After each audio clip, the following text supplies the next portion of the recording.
Kaštieľ rodu Kostolányho. Rod Kostolányovcov patril medzi významné šľachtické rody nitrianskej stolice. Ich predkovia sa v písomných prameňoch prvýkrát spomínajú už v 14. storočí. V Nemčiňanoch dali v roku 1728 postaviť kaštieľ, ktorý bol neskôr prestavaný v duchu neoempírového slohu. V jeho bezprostrednej blízkosti vznikol rozľahlý anglický park so vzácnymi drevinami, kruhovou fontánou a tenisovými kurtmi. Členovia rodu boli vášnivými chovateľmi koní. V kočiaroch, ťahaných vlastnými záprahmi, často cestovali až do Budapešti, kde sa zúčastňovali šermiarskych turnajov.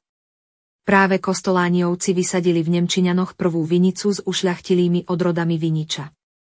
Na protiľahlej strane kaštieľa dali postaviť výnimočnú vínnu pivnicu a mohutnú sípku na obilie, ktorých výstavbu viedli talianski majstri.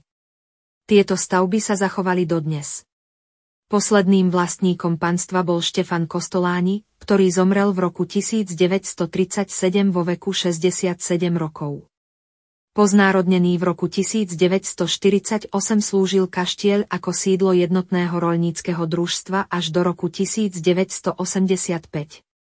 V nasledujúcom roku, v roku 1986, bol objekt spolu s hospodárskymi budovami zbúraný.